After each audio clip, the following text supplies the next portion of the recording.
Why ancient African spiritual systems didn't have devils or evil, explained. In African spirituality, there were no devils or Satan. As spiritual science, there was only energy that was naturally polarized as opposites within creation. There was no room for a make-believe monster in African spiritual systems. Within the ancient Kemetic spiritual tradition, the soul as an energetic being of light is the true you. The true you incarnated to learn, raise its level of consciousness, and transmute negative physical experience into its polar opposite of positive energy. By doing this, the body would become a vessel in which it learned to trust the eternal soul. The result of the symbiotic relationship would produce a person that is at peace and balanced. The ancient Africans symbolically represented that idea of peace and balance as the sun between two mountains. It meant that when an individualized consciousness, symbolized as double ma'at, reached an enlightened state of peaceful balance, it had climbed the mountain where the spirit of God and flesh meets. The enlightened soul could then sit on the throne as Lord and Master of the human condition. In that moment, the ancient Africans said that person becomes known as a Christ. In this context, the ancient Africans didn't develop ideas of evil entities so powerful that a humanized God couldn't control them. It was about the journey of the soul to turn negative energy into positive. These are the facts we'll explore in this video. Number 1, etymology, or the study of the origin of words, is important to connect the dots and dispel the Christian errors and deceit. Number 2, Satan as a word originally was defined closer to the ancient African spiritual science meaning before it came to mean the devil and evil. Number 3, the original concept of the fallen angel, Lucifer, came from Kemetic science and was a positive expression of an abstract metaphysical concept. Only one early translation of the Bible equated Lucifer with Satan. Now, when you trace the journey of the soul through the African spiritual paradigm, you find that Christianity flipped spiritual concepts that were inherently positive to ones that provoked fear and anxiety in believers. By tracing the ancient metaphysical concepts of Horus, Jesus, and Lucifer through etymological origins and the original ancient spiritual teachings from Kemet, you'll find powerful and uplifting connections for humanity that can change the world for the better. With these ancient African symbolic metaphorical ideas of reaching and living life peaceful and balanced, we will take a deep dive into African spirituality and debunk Christian errors filled with powerful make-believe horned monsters known as the devil.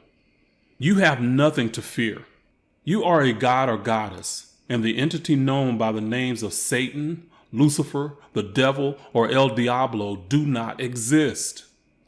They are all misapplications of African spiritual science. Because you are a god or goddess, there is nothing so powerful that you can't control it. You literally have the ability to create your life. That's what this ancient African knowledge is attempting to get across to those that study and apply it. Anyone can create consciously or allow the fear-based training programs from Christianity to control your life. I know from experience that negative Christian programming is a constant battle even years after dismissing the religion.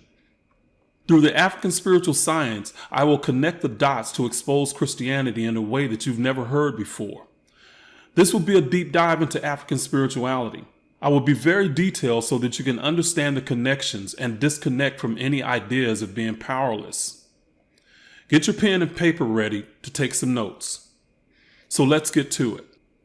The development of Christianity over the centuries became a misrepresentation of ancient African spiritual concepts. It's time for us to delve deeper into these ancient African mythologies for the truth.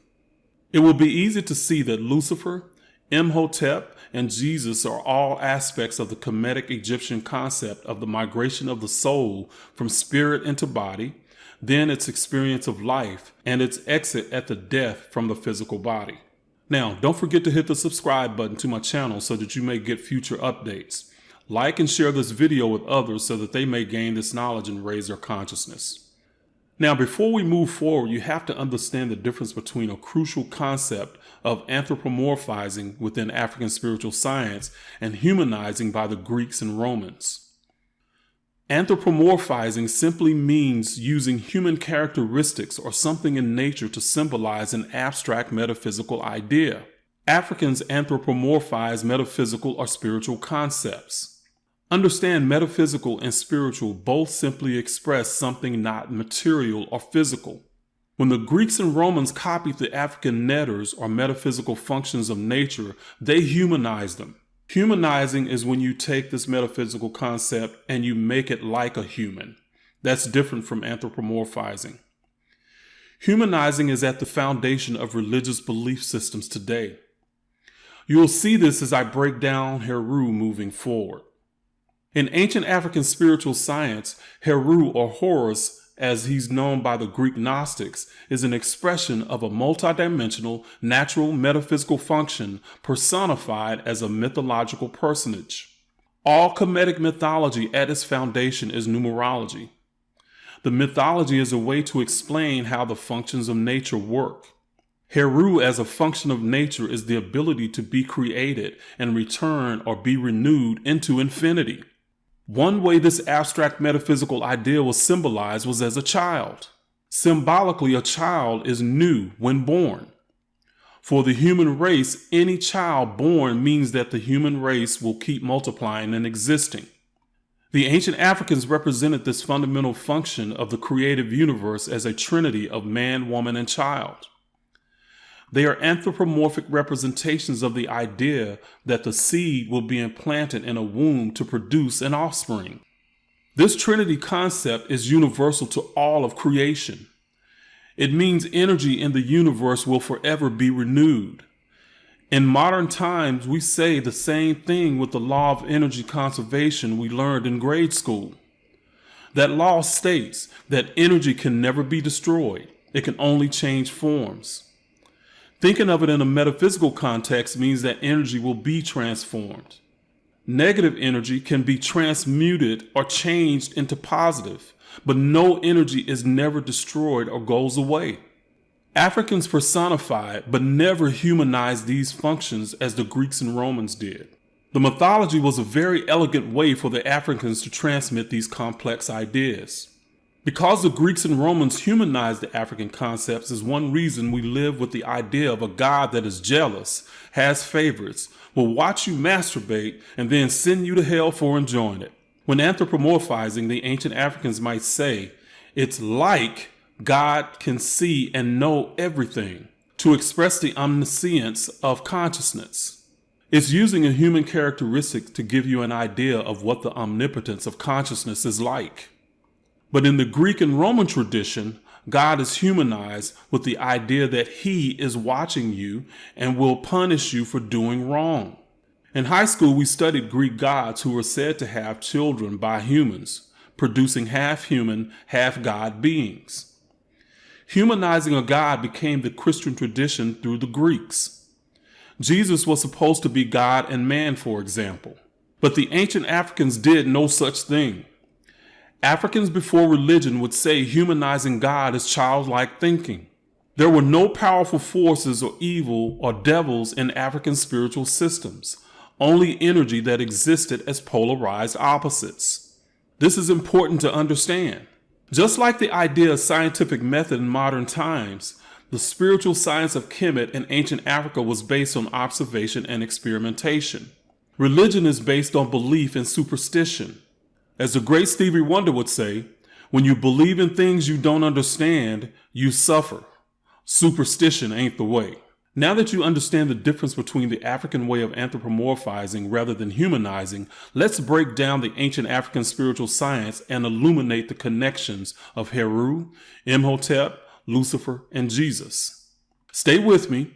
It's not as preposterous as it might sound once the ancient science is understood. I'm going to break it down in a simplified, easy to understand way. So let's take a deeper dive and look at the Kemetic principle of Heru. It's a multidimensional concept on multiple levels and given names to denote different levels within the Kemetic framework.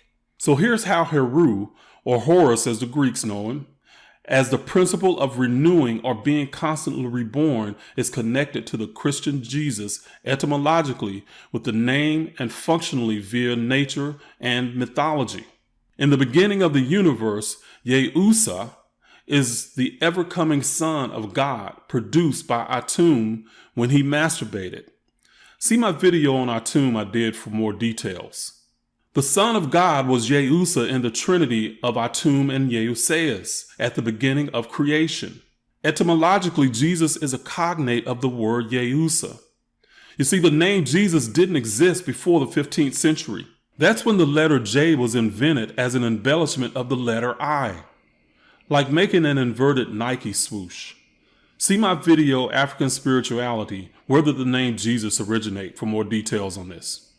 The letter I was pronounced back then with the Ye sound.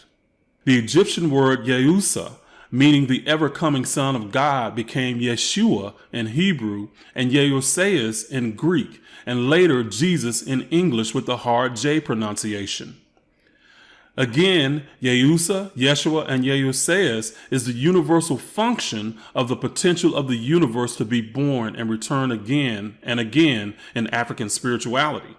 That was, of course, before Christianity corporealized the idea of Yeusa or Jesus in the 4th century at the Council of Nicaea. Isn't Jesus supposed to return according to Christians? By connecting the ancient African science, now you can know why he's had the longest running orgasm in the history of mankind. Because he's been coming back for almost 2,000 years. Okay, that's a bad pun, but you get what I mean. Nevertheless, you uncover a Christian era through the African spiritual principle known as Yeusa through its linguistic connection. Truth is that Jesus is not coming back because he was never here. Now, Christians, don't hate the player, hate the game being played. I can never understand why Christians want to watch my videos and try to convince me in the comments of how wrong I am. I've researched tons more information, have more documentation, and yet I'm wrong. Go figure. So let's keep going so we can make the rest of the connections of Satan and Lucifer. Let's look at the function of born, reborn, and renewal on the creation level in the African spiritual science. What I'm about to teach you here will be new and never before heard. So we have to go back to the beginning of the Kemetic creation myth to connect some dots here. We have to now consider how the ancient Africans taught was the state of the universe before the Big Bang. The ancient Egyptians called this state noon, or the watery abyss and chaos in a state of infinity. For the ancient Africans, the universe before creation was symbolically inside the watery womb of the Creator. That's a reference to the divine feminine aspect, in case anyone was wondering. Inside the womb was dark and timeless. In this state, God did not know itself until the Big Bang occurred. At that moment, consciousness, known as universal Ma'at, came into being. At that instance of awakening enlightenment from within, God was able to look on its face and experience itself. The unity of noon opened or separated, and the two-ray came into existence. They were called the two-ray because they are polarized opposites. To denote opposites, Africans would use certain letters to represent a certain function and reverse the same letters to express its opposite function. In this case, RH and HR became the representation of dark and light. This is where the epic mythological battle of Heru and Set began. They were both the two-ray. Now, you must understand Set as its natural function to grasp the idea of how Set can battle Heru at the beginning of creation and be one of the two-ray. This will also foreshadow a later connection. Set as a function of nature is opposition or separation. Remember, unity was the noon opened or separated. That is the same function but named Ray at creation. As a function of nature, Ray negated or opened or separated unity. Unity was no more. Ray is the same exact function as Set, but more on an abstract universal level. Ancient Africans would change the names to give you a clue as to whether an idea was abstract and metaphysical or more specific to the physical. As the two-ray, the abstract universal functions are about the opposites of light and dark at the beginning of creation. The dark, as in RH, would be in opposition to HR, or Heru. On the human level, darkness was symbolically a metaphor for ignorance. When wisdom was gained, light was victorious over darkness. Heru was also the light that was victorious over darkness in the beginning of the universe. Notice the reversal of the letters RH and HR to show opposites. The letters became a symbol or metaphor to express polar opposites. From the ancient Egyptian function of the word Set came its Hebrew cognate Satan. Originally, Satan didn't mean evil or the devil. It simply meant adversary. In other words, someone or something that was in opposition or adversarial to you. The opponent or adversary will keep you away from God. Again, Satan is etymologically connected to the Egyptian word St or Set. The Greeks had the same concept as Satan. They called it diabolos, which means one who divides. We know that the di prefix means two. So El Diablo didn't originally mean evil, only a separator. If we stick with the idea of the universal function of opposition or separating, then we can see the similarities in the original Hebrew and Greek words and their connection to the ancient African letter of Set. So how did Satan or the devil become represented with horns? Simple. Because Set was the function of separation, the natural representation for the function of separation and opposition for Set became the horns of a cow. Yep, they were following the natural horn symbol used by the Africans to represent opposites. So Satan grew horns. Do you get the idea that our minds were being toyed with? The truth was being hidden right under our noses, but we were given different meanings to keep us from ever getting to the truth. So Heru, as one of the two ray at the beginning of the universe, is light that is in opposition to darkness. It's only a matter of perspective to choose whether light is in opposition to darkness or darkness in opposition to light. Hence, they could be interchangeable as the two ray. For the Africans, it was understood that polarized energy was necessary for anything to be experienced. They didn't define energy as good or evil, just opposites. When a person believes there is evil, it allows one to position themselves as a victim. But the ancient Africans understood that there were no victims. They would say that on your journey as an eternal soul, you incarnated to learn and grow through human experience and raise your level of consciousness. The difficulties caused by others in your life is an opportunity for you to learn how to transmute and change what you've defined as negative into something positive. Now, as a soul, you journey from unity through life experience and back to unity.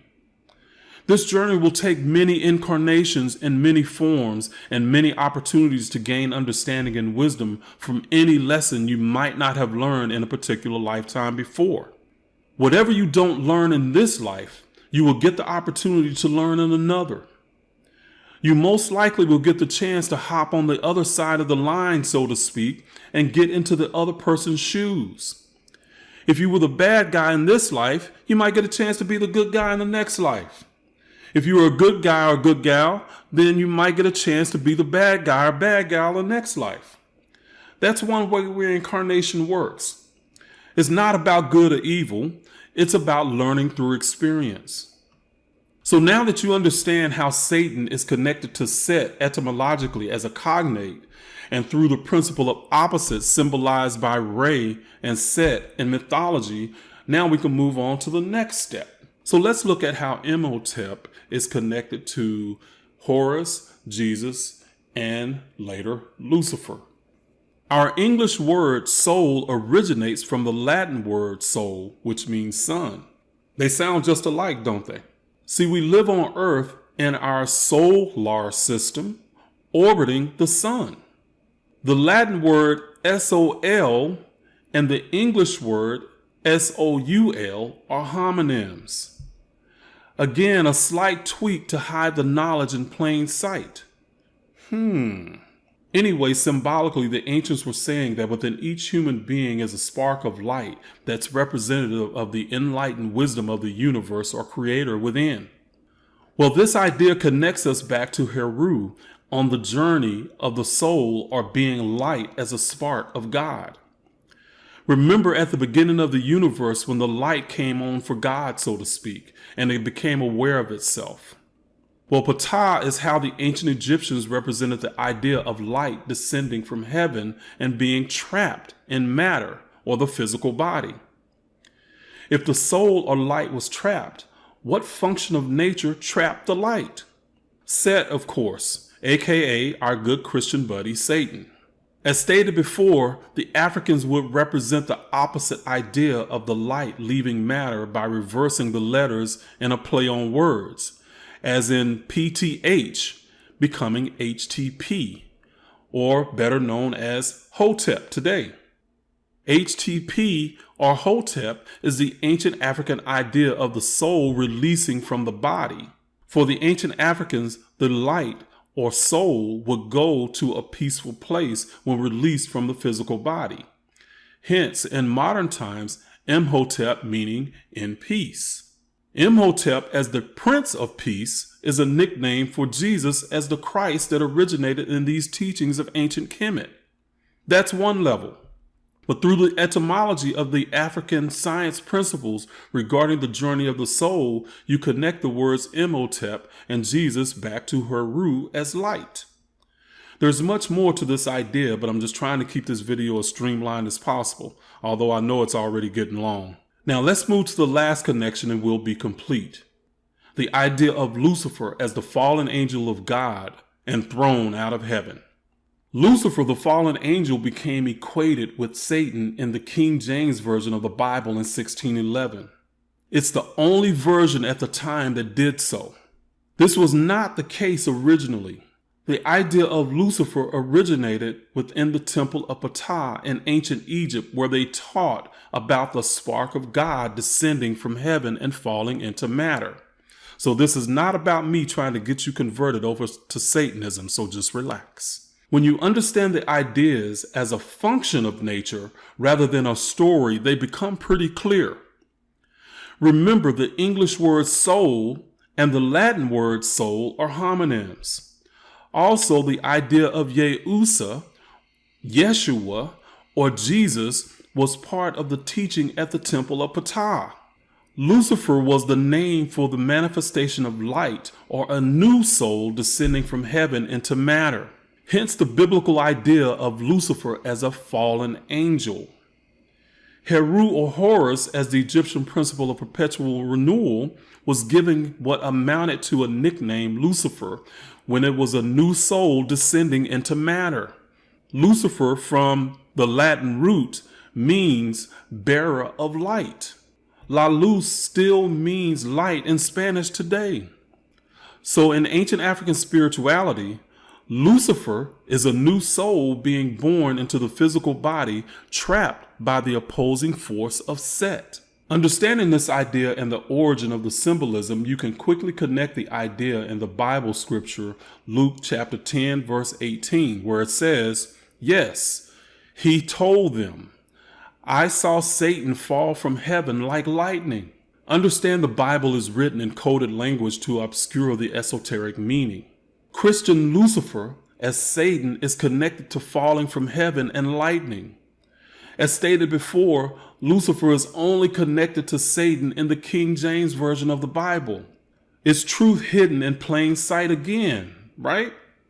One of the reasons Kemetic spiritual science will be so important for humanity moving forward is that it's the specific ancient spiritual system that will uncover the errors and deceit of Christianity and help humanity rise above the fear of negativity to reach the mount and sit on the throne as the King of Glory.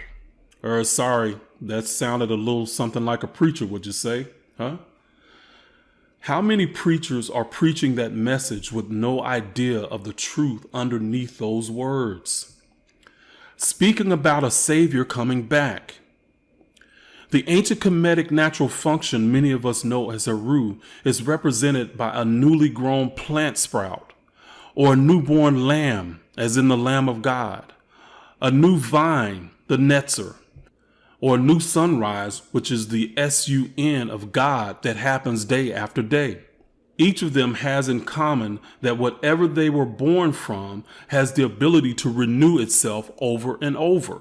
Through the ancient African principle of being born and or renewed into infinity, I've connected how it's represented as different names and different aspects of the spiritual science. I've also touched on and exposed Christian errors and deceit. The different functions can represent the creation of the universe or the migration of the soul. These principles will have names specific to those aspects. So let's quickly recap. Yehusa, or Jesus, is the ancient African theoretical concept that the universe will exist and be renewed indefinitely. Heru is the original universal light that is opposed to darkness. Re is the opposition to light at the beginning of creation. Imhotep is the light or spark of God exiting the physical body.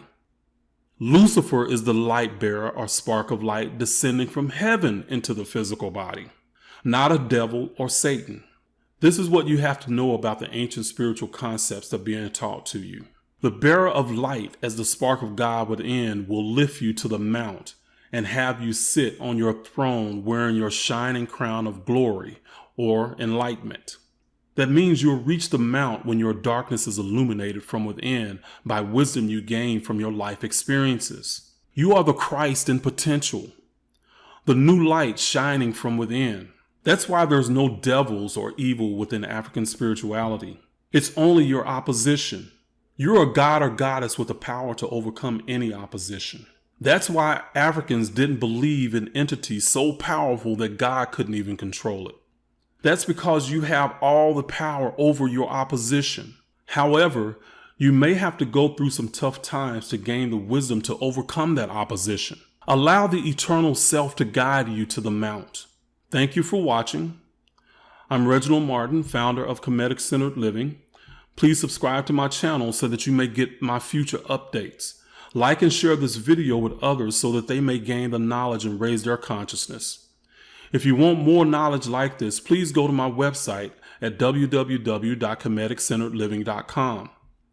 You will learn the African spiritual science and expose the hidden coded language of the Bible that would expose the truth about Christianity. Thank you.